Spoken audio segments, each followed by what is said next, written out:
Okay, let's go ahead and get started. Hi, everybody. Welcome to our last breakout session for today, Track 4, Science and Technology Innovation, sponsored by PRA Health Sciences. I'm Jana Drummond, and I will be your host for the last breakout of Day 1 of our summit. As a reminder, this track is being live streamed, and I would like to welcome our remote attendees and remind everyone to download our mobile app and use some of our highlighted features like live Q&A. Our last breakout session for today will be providing an update on cutting-edge research aimed at better understanding quality of life markers. Hear from Tiffany Robertson, Chief Executive Officer at the International Foundation for Autoimmune and Autoinflammatory Arthritis, and Maria Picone, Founder and Chief Executive Officer of Trend Community and a Prader-Willi syndrome parent advocate, about how we can measure these markers to include them in research for therapy development and clinical care practices. Please welcome them.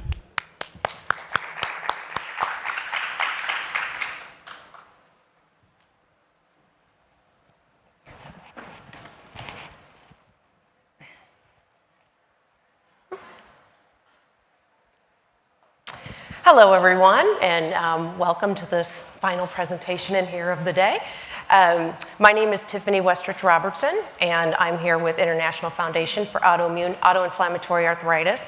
And when they asked both of us, Maria and I, to do this, we did talk a little bit before, and we found that we had really good synergy because they wanted to talk specifically about quality of life markers, tools for advocates and organizations so that we can increase the participation in research so we can measure quality of life and value. That's a lot right there. It's a big sentence.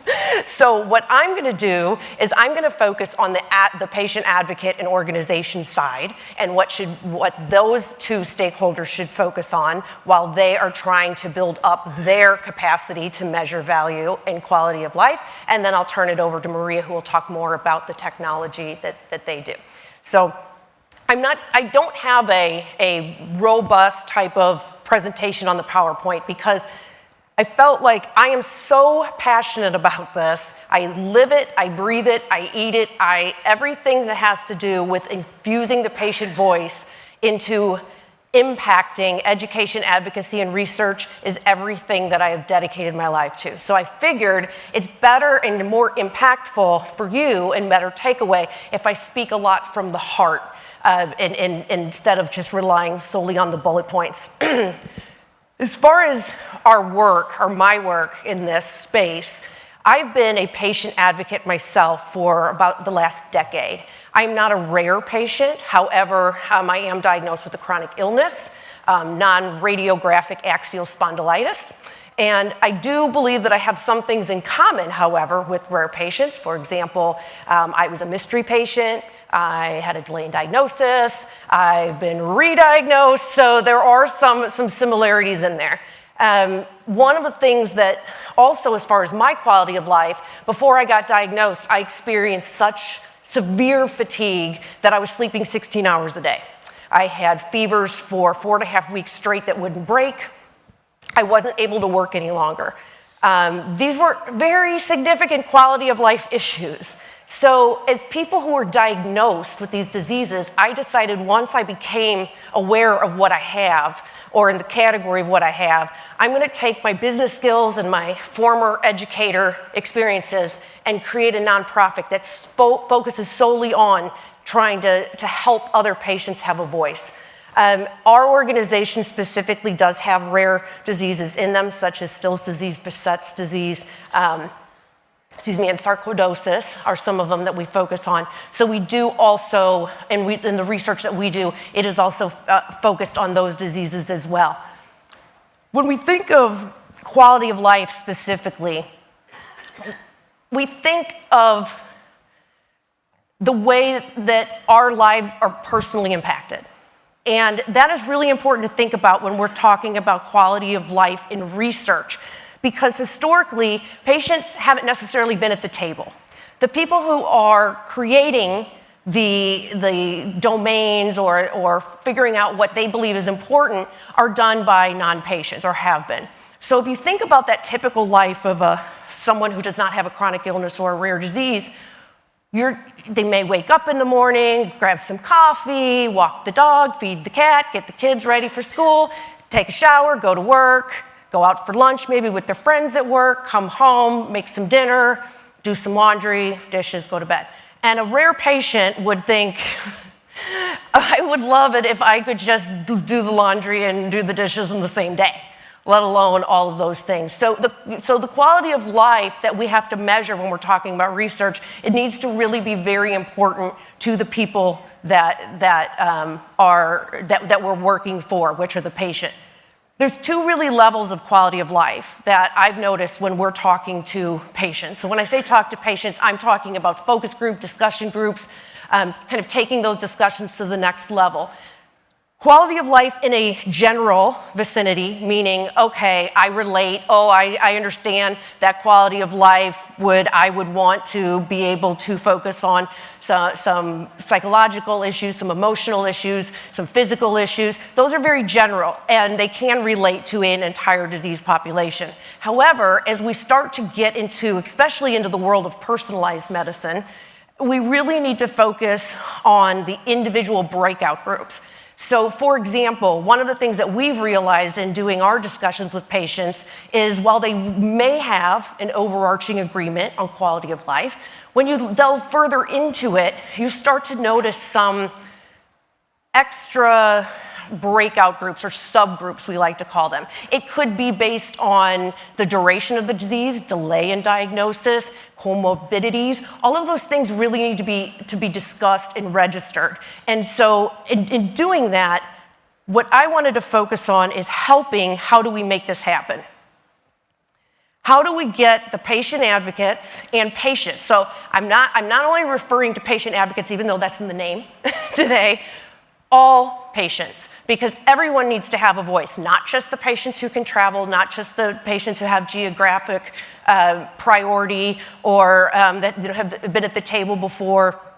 We need to make sure that all patients have a voice. So a lot of the work that IFAA has done has come in sort of on the back end. If you look at this timetable, this is a timetable in rheumatology patient collaboration research specifically. It started in the 1990s, which is not abnormal for a lot of the disease groups, but it was always revolving around non-pharmacologic research. And there were some important tools, important barriers and benefits we learned from that, terminology that came out, methodology that came out. This was a timeline that our organization created because we had decided, where do we want to be in this? Where do we want to be in the grand scheme of starting organization, doing qualitative research? Do we want to take innovation to the next level? And we all here coming at different, even though it's rare, we're all in different disease facets. So, and in different levels of patient engagement, or our organizations may be beginning, maybe way down the line. So in order to kind of stir this all together and keep us all on the same track, one of the things I wanted to show you is if you're going to start with patient and in doing the patient engagement, the number one thing is do your due diligence. What we realized in 2015, we had decided we wanted to be innovators. We wanted to make sure that every patient had a voice. So we submitted and won to the Celgene 2015 Innovation and Research Awards, where we developed a patient-led hub, online hub, with patients who were trained in research, with researchers as advisors, to host discussion platforms and discussion forums. And then it was analyzed by professional analysts with patients on the analysis team. So the data that we produced was quite robust. But what we realized is when we did our research, there were terms that came out that we were not even familiar with. For example, patient research partners. That has a very specific definition to it. It was defined by EULAR in the rheumatology community in 2012 after 10 years of developing it. And it really literally means a patient on the research team from start to finish, not as an advisor per se, but as an equal partner on the team. And we were misusing it. So we were calling what we were doing patient research partners, but it wasn't. And the reason I'm pointing that out is if you're going to start pushing the engagement, make sure you do your due diligence in your community, because if we don't speak the same language, at least among each other, then what happens is when we're ready to measure the value, it's diluted because you aren't able to quantify it because you're calling it all different things, or the things you're calling it have different meanings. So that's one of the things that we realized was of utmost importance. As far as patients go, the patients, as we know, have been very involved in different, from drug development, patient research partners, patient outcomes, data bank participation, and that still needs to thrive. So when we're moving forward, we don't want to get lost in what has been done before. We want to build on it so we don't duplicate efforts and we can grow on innovation. The patient is obviously the key. So to get to strong measurements, the first step is going to be we have to start talking to the patients. And patients might be asking, well, how do I get involved? I can tell you from my personal experience, when Picone came to the United States, that's really when patient engagement in the United States started advancing past only non-pharmacologic research. And I was able to be on the grant review panels there. From then, I was the only patient that served on the National Institute of Health NIAMS panel. From there, I was asked to be a research partner at OMERACT, which is outcomes in research, rheumatology research. So talking and getting out there and asking questions, talking to your fellow patient advocates. And yes, the bloggers are important, but also in support groups. Reaching out to the organizations and finding out what type of patient advocacy partnerships they're doing. And then as far as data banks, registries, I listed a couple of them up here, but I can't tell you how important it is that patients continue and we keep encouraging them to be inside of these data banks, especially when it comes to rare diseases, because the data that's collected in those obviously can help with the measures. One of the things that we're doing at IFAA is we're partnering with it's called Forward now, they did a name change, Forward, National Data Bank for Rheumatic Diseases, and everything that we collect in our qualitative discussion groups is then being analyzed and loaded into their data bank as quantifiable data. So we're going to be able to take these robust discussions and turn those into measurements. So, and Maria will talk a little bit more about how they do that. Patients, don't forget about the FDA. With the patient-focused drug development, there's even if your disease is not on the list, they have many resources of how you can get involved with having your voice heard. You can even stream live and watching them, and just that education and learning what is available to you when the time comes, then you're just that much more prepared. And then as far as organizations, they have a really great foundation of questions that are asked in drug development, and it's a great place to start. So especially if you're starting an organization and wanting to reach out to the patients and start your own dialogues, that would be a great place to start to get the questions. And of course, you have to ask yourself also, as a patient organization, where do I start as far as the patient? So what I suggest on that is if you don't have anything, you can always start on social media, on a closed group preferably. That at least gets you started in the door. And then you can start doing different types of focus groups and discussions. You could move up to working with patient advocates to host those discussions for you. But the key is really to get it in some sort of solution where the data is going to be measured. So the key to really this type of collaboration is for patients to recruit patients.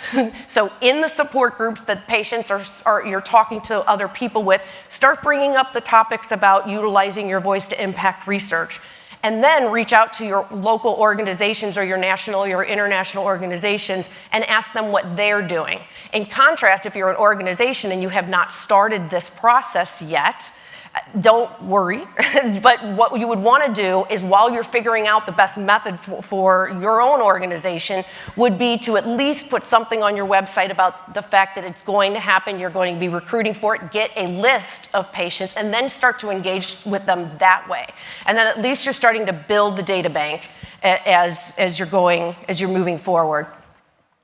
I threw this on here just if there was time. I was going to tell you a little bit more about what we were doing at IFA, but I want to turn it over to Maria. One of the things that I want to mention is patients are powerful. So if you're a patient here or you're a patient who's tuning in, I want you to really know that everyone starts somewhere. So when I was the didn't know what I was doing on the first Picone panel, look, I'm standing here right now. I've been to so many patient advisory panels I can't even count. And that can be you. And a lot of them are being done virtually now. And if you're an organization, please consider virtual participation, especially in drug development where patient advisory panels are not necessarily apropos because you're only speaking to 5% of a population that's representing many more. One of the things that we're doing that's a little different than what Maria's doing is we're creating an online community called AI Arthritis Voices. And this will be for all of the different 22, 24 diseases that we cover.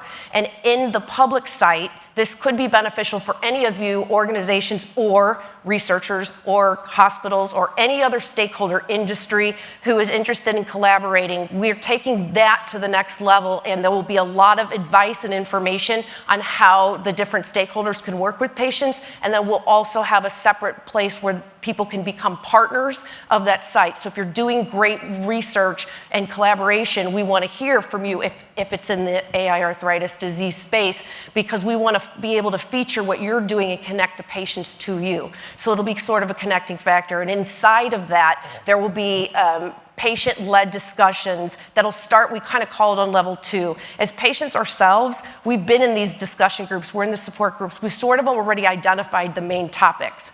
And so we're starting at that level, and then there will be discussions led by IFAA and patients. The persons inside the group will be all anonymous because we have found in our experience that if they're not identified, not only is it beneficial with the research and the data collection, but there's no drama, and that's always good because not everyone likes everybody, and if you don't know who you're talking to, it's great. And then the other part of that is we found that patients are more willing and open to speak if they're anonymous, because what happens is so many are friends on social media groups that they're a little worried that they might say something that would offend their friend or that somebody might look down on. So being anonymous, all of that data, again, will be downloaded to the National Data Bank. So I encourage organizations to get some sort of partnership with any type of data collection. And that would really just be my advice for advocates and organizations to get you started on collecting the information. And there's some of the resources that I have as well with the data banks and Picone and the rare specific for the FDA, especially for patients. That's something I would definitely recommend pointing out. And then I'll go ahead and turn it over to Maria here. Here's for you, my dear. Thank you. All right, hi everyone. My name is Maria Picone. I'm the founder and CEO of Trend Community. But as was mentioned at the beginning of the talk, I am also the mom of a 6-year-old daughter who was born with Prader-Willi syndrome. And our company, our technology was inspired by our own journey raising a child with rare disease. I also have minimal slides. So we don't have a huge turnout, but I want to start with a poll. This may flop. But if you could raise your hands if you've been diagnosed with a rare disease or you're caring for someone who has a rare disease. Okay, all right, good. And keep your hands up, keep your hands up. And so in the past year, have you either participated in a natural history, burden of disease study, or contributed to your community's patient registry? And what about the last 6 months? The last month? And if everybody could just put their hands up one more time. How many of you are part of an online social media group that's dedicated to your disease? Great. And how many of you have participated in a conversation in the last year? In the last 6 months? Last month? So that's good. People are contributing to patient registries and structured data sources, which is amazing. And we know that those efforts are critical because they shape clinical care and drug development. But they're also, they can take years to set up, let alone collect data, and they can be extremely expensive. And at the end of the day, if our participation is lacking because, let's face it, living with rare disease is hard and time is a commodity. And a lot of us are experiencing survey fatigue. So as this poll attempted to demonstrate, every day, patients and caregivers are on social media. They're talking about the burden of their disease, their unmet needs, and what they're doing to treat their disease on a day-to-day basis. Tiffany mentioned this in her talk, the importance of, where do I get started? Start a social media group. Last year, Rob Ring, who's the former Chief Scientific Officer at Autism Speaks, he was asked by someone in the audience, I have a new community, what's the first thing that I should do? Should I start a patient registry? Should I start a patient advocacy group or something else? And he said, just get your community together online and start talking. So at Trend Community, we're meeting people where they are. We've developed analytics technology that mines these conversations, and we analyze the data to gain insights into a community's perspectives on living with rare disease. Our reports are guided by the patient input guidelines for the FDA's patient-focused drug development meetings. They list the symptoms, the treatments, and the unmet needs that people are talking about. We share these reports back with our communities, and they use them to inform their medical teams, to educate their families, and to catalyze research. And we also license the data to pharmaceutical companies and other stakeholders who use the data to inform clinical trial design, identify unmet therapeutic needs, and establish natural history wherever it's limited or lacking. Sorry. The other thing I wanted to say is that we are in active conversation with the FDA to better understand how data like these can be leveraged to guide regulatory decisions. So this slide just gives an overview of our process, which starts with analytics on social data streams such as Facebook, Twitter, a group like Tiffany's, Trend, Patients Like Me. It could be any data source. And our process is bottom up. So surveys are top down. And they are limited by the understanding of the survey designer of the disease. And a bottom-up approach instead lets the ideas emerge. So what is important to patients and caregivers? And through this process, we identify unmet needs. And we use that information to find challenges that are being experienced by the community. And we design what we call a health initiative, which is a mini study that empowers the community to explore a possible solution to a common challenge. And I'm going to give you some examples of some work that we've done. So as I said, a lot of the work that we've done is in the Prader-Willi syndrome community because we started there. The very first initiative that we did was called the PWS Diet Initiative. And so anecdotal reports from patients and caregivers suggested that a modified ketogenic diet benefits children with Prader-Willi syndrome. However, the patients and caregivers were frustrated because they couldn't get the medical support that they needed to put their children on this diet. And so we partnered with a leading specialist in ketogenic therapies, and together she worked with a group of children with Prader-Willi syndrome, and we collected data. And after that initiative, we wrote up a report and published it on the Charlie Foundation's website. They're the ones who pioneered the diet for the epilepsy community. And because of that report, which wasn't published in any scientific journal, it was just published on a website of a renowned organization, now keto centers are opening their doors to kids with Prader-Willi syndrome. Physicians are willing to prescribe the labs that are necessary to follow the diet appropriately and safely. And we have a whole network of dietitians who now are willing to accept kids with Prader-Willi syndrome and work with him on this diet. Over the course of the time that we've been working with the PWS community, people were talking about difficulty getting their kids to transition from one task to another. So Joy, the makers of the Octopus Watch, came to us and they wanted to explore how smartwatch technology could help kids with Prader-Willi syndrome. And so we're just wrapping up an initiative now that looks at how an icon-based smartwatch can help kids with Prader-Willi syndrome transition and with their daily routines. And then the last two initiatives that I have up here are more relevant to drug development. One of the things that people come to us about all the time is how can we track off-label usage of medications. Patients and caregivers absent FDA-approved treatments, and we know there are very few for rare diseases, they're trying anything and everything to find something that will help improve their quality of life.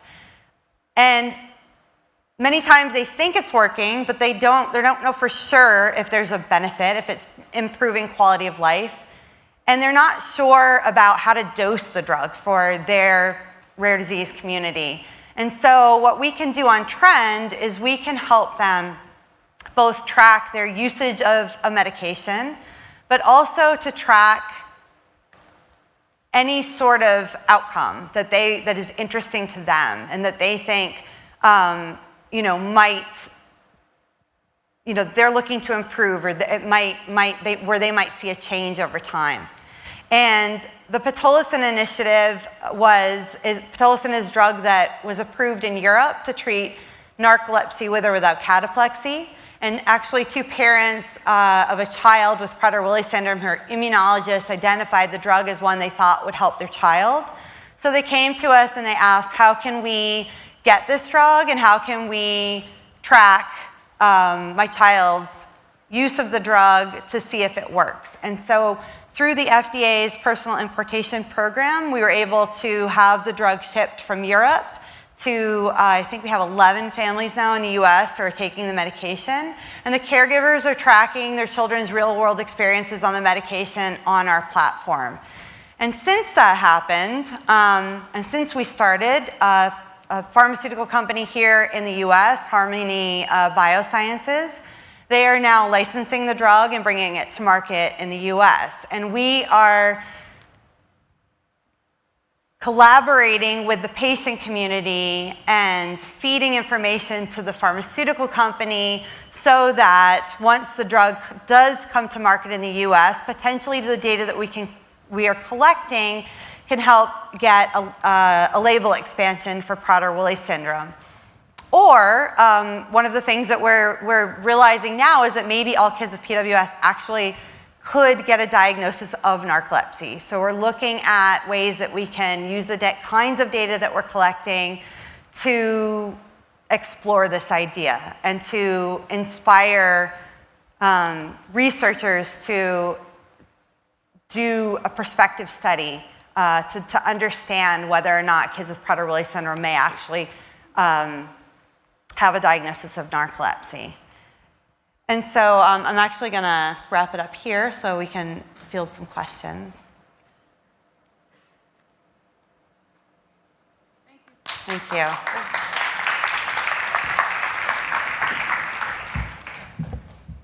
Okay, so we have a few minutes for questions. If you'll raise your hand, I'll come around with the mic.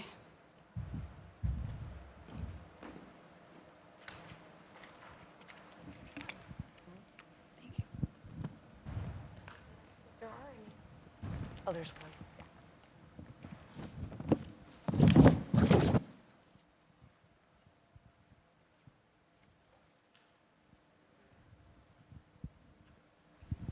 Thank you. I'm curious how Trend gathers data from social media and then makes that valuable in the database. Sit down, I guess. Sure, that's a great question. So when we're approached by a community to analyze their social media data, so it generally tends to be Facebook. people are starting private Facebook groups around specific diseases, maybe even age-specific groups. The first step is for us to sit down with the Facebook administrators and to get their buy-in, let them know what we're doing. We're a digital health company, so everything that we do is HIPAA compliant, compliant, and we're governed by the guidelines of the FDA. And so all of the data that we extract from the group is de-identified, and we destroy the data once we've analyzed it. So the next step is for us to let the group know that we want to analyze the data. So we really only need permission from the administrator. So if you have administrative access, we can use Facebook's developer tools to extract the data and do this analysis. But we, of course, want the buy-in from the community. It's impossible to get permission from, if you have 2,000 or 10,000 or even a couple hundred people, they may not all be active and you can't get permission from everyone. And so we'll post something in the group that describes what we want to do and give people a period of time to ask questions and raise concerns. And that can either happen through the administrator who posts on our behalf, or more times than not, we're invited into that group to actually have the conversations ourselves with the community. And once that's happened, we've never had an issue. People are perfectly happy to let us do the analysis. The reports are really rank-ordered lists of symptoms and treatments. We're not interested in specific conversations that, where someone's complaining about something, and none of the data that we report out could be linked back to a specific user. And as I said, I think Facebook, for a period of time, you couldn't grab the personal information because of the issue they had with Cambridge Analytica. I think that's kind of coming back in. But we're not grabbing that. We're not interested in it. And then, did you have a second part to your question? Well, if you're trying to tie it to a registry or making it valuable for a researcher, wouldn't you want to have that tied to identity or to a patient? Right. So the report, even without the identity, is valuable because it gives you a pulse on what the community is talking about. What are the current symptoms they're discussing, the treatments that they're discussing. And so it's a really great starting point. We would love on Trend, people can have these same conversations, and when you come in, you're actually consenting for us to use the data, and then we can track your experience over time. And so we are applying the same technology to conversations on our platform so that we can let people just talk, and then we can track the natural history, their personal natural history over time. So I do agree that that's important. And we will look at ways for people to grant us permission to access their user ID potentially so that we can pull in all that information, because we can't recreate 10 years of conversation data on Trend overnight, So it is important for us to be able to go back to social media to do that. But even without, I can give you some examples. So the Friedreich's Ataxia Research Alliance, they sent out a survey in advance of the FDA's patient-focused drug development meeting. They sent it to 1,000 people, but only 200 responded. So they asked us if we could do analytics on their Facebook group to have more evidence to present to FDA about the symptoms that most impact their community and the treatments that are important to them. And so we were able to go in and generate data similar to that that's requested by FDA. And we are actively talking to FDA about how these insights can supplement an FDA submission and provide some evidence that disordered sleep is actually an important issue for the Prader-Willi syndrome community, for example. Okay, go ahead.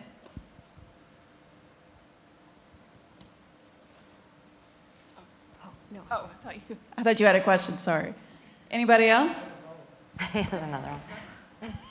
And you're a for-profit company, so you sell these services to nonprofits? We are for-profit, yeah. So We're for-profit because we believe that in order to develop the kind of technology that we want to develop, that it's important to be for-profit. We are free for patients and caregivers, and we're fortunate enough to be at a point now where we really can offer our services free to patients and caregivers. And then we license the data to pharmaceutical companies and other stakeholders. Thanks. Hi.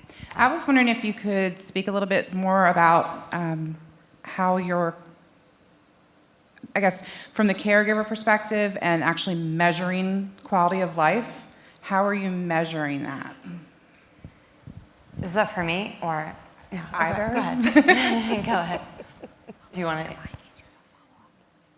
Is very similarly to what you really were just saying. What we're doing in the dialogue and the discussions, and that could involve caregivers as well, and having that focus group type of qualitative discussions, then taking that and doing the analysis on that information is where the measurements really come in. And I think that there's a lot of different varieties of measurements. You were talking about the Facebook, and that has its own wonderful purpose. It's a measurement that's not maybe necessarily that can't really be duplicated into a data bank per se, but it sure does help when you're trying to give data and push an argument at the FDA. The way that we do it, like I said, is teaming with a data bank. So we're taking that conversation and working with qualitative researchers to analyze that information. And then on the sites like the AI Arthritis Voices site, similar to what you're doing, the kind of the longitudinal study. So we'll be able to follow the patient, and then that will help us measure as well. So when we put it into the data bank, that's more definitive measurements, like black and white. And so we'll be able to start cross-comparing different measurements of this subgroup of patients seem to be responding better to this treatment, or this subgroup of patients, whatever the reason may be, delay in treatment or diagnosis, seems to have a trend in quality of life that's different than the other. So it really is you can't stop at just the conversation, I think is the key there. The conversation starts it, but you can't just leave it there. Otherwise, you can't have the value measurement to it. But you can have some value if you're using it for things to like advance an argument. Yeah. So there are two pieces to it. I think that the conversation can provide information to help us determine what to track. And we're also exploring how we can pull out answers from conversations and journals, giving people a little more freedom to answer questions without getting survey fatigue. But it's the organized health initiatives for us where we're actually starting to measure, track quality of life changes. So we're really trying to evolve the method that we're using to collect that data, but where people can both track the drugs that they're taking, so they're tracking pitolisant or Tangenil and the doses, and they're doing that on a regular basis. And then they're also tracking daytime sleepiness or mobility, or they're tracking whatever the quality of life measures are that we've identified in a really simple way with like 5 or 6 survey questions, and they're coming onto the platform like once a week. And then we can overlay that data with the medication usage to look and see if there are trends in improvements or in quality of life over time. I think that was an important point that you made as far as the measurement goes. Getting that initial domains or the initial 5 or 6 points that you want to further study. So the dialogue can get you to that point, and then you can start to measure based on those 5 or 6 categories per se. So that's one way to make it measurable as well. But we did this project. The Tay-Sachs community came to us, having heard what we'd done with pitolisant, wanting to track the patient community's off-label use with Tangenil. And we actually just tried to jump into the initiative and to track improvements and quality of life improvements. But we really didn't know what to track, right? And even with pitolisant, it's a drug to improve daytime sleepiness. But the kids who are taking it are improved. Anecdotally, we're seeing improvements in processing speed and metabolism and all of these things that were unexpected.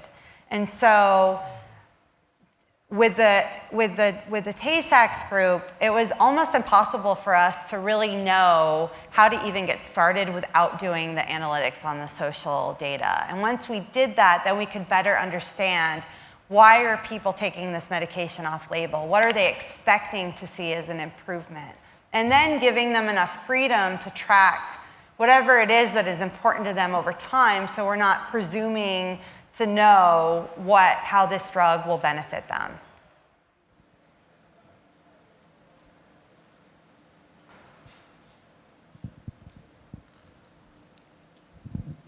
Kathy Devaney from Patient Worthy. I think what you're doing is very innovative. What our keynote speaker this morning talked about, patients and patient communities knowing more about what's going on with their kids than most physicians with rare diseases. And you're helping make that knowledge that's being shared in a closed social Facebook group accessible. But so many rare diseases have more than one Facebook group. There might be 5 groups, all with a slightly different slant. And I think this data might be there's social pressure in Facebook groups as well. And so that's partially why there's so many different ones for the same disease, because they see it differently. Is there any way to look at more than one? So if there are 6 Facebook groups that deal with a particular rare disease, so one might gather them together so that the data is more valid and show the entire spectrum of feelings about that. Absolutely. We just did that with looking at disordered sleep and Prader-Willi syndrome. So we did analytics on a larger group of caregivers. The name of the group is Living Well with Prader-Willi syndrome. And so, you're going to get a certain type of person, and the conversations are going to err on the side of being more positive and actionable. So we did the analytics on that Facebook group, and then we also did the analytics on a group for caregivers of children between the ages of 0 to 2. And in this community, there's 0 to 2 and 2 to 4, and so as a first step, we looked at how the issue of daytime sleepiness was different between within the conversations about the babies versus in the group where people are mostly talking about their experiences with older children. So this is something that's definitely evolving for us, and I think like a patient registry. And to your point, the ability to connect and figure out like one person may be in multiple groups, and who, track that person's conversations across groups as well. But I think there's a lot of value in grabbing the patient voice from different perspectives, and people are kind of naturally aligning themselves with others who have a similar perspective. It's 5 o'clock. Okay, go ahead. My name is Mindy Cameron. I'm with Little Hercules Foundation. We deal with Duchenne muscular dystrophy. Are you seeing industry and specifically payers asking for your services with the social media data mining, I guess? Yeah, so far it's pharmaceutical companies and foundations, but we're not charging foundations. Early on, we had some foundations like the Friedreich's Ataxia group that came with us to do projects, but all of the work that we do directly with patient communities now is free. But it's been foundations and specifically pharmaceutical companies. We're also working with a company called Cydan that's an accelerator for pharmaceutical companies. We haven't. I would love to work with insurance companies. I would love to see data like this inform payers, but we haven't to date.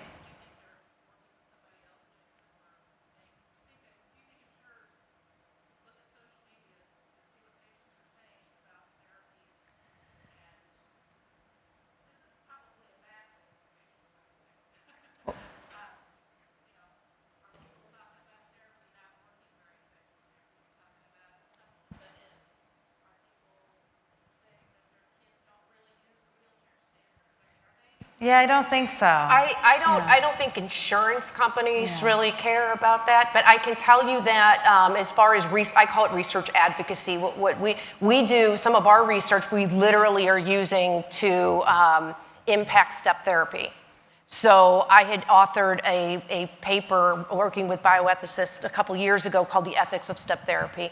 And what we discovered was that patients who don't match the general population or whoever is in a clinical trial, but you're still given the therapy, then it goes to the ethical responsibility of the practitioner to bypass that. However, they really can't do it unless there's enough robust research, because payers and insurance companies, they base their decisions. I know it looks like cost, but they justify it by claiming it's research and safety, that it's proven research and safety. So some of the things we're doing at IFAA specifically is, while we're developing these subgroups and the response to treatments, to be able to use that data in the ethical argument to then go back and say, this is post-market surveillance, but we still are getting enough robust data that the doctor should ethically have the responsibility to choose the treatment and essentially trump the step therapy. Okay, these are great questions. Thank you all. And thank you, Tiffany and Maria, for sharing your insight with us. Let's give them another hand.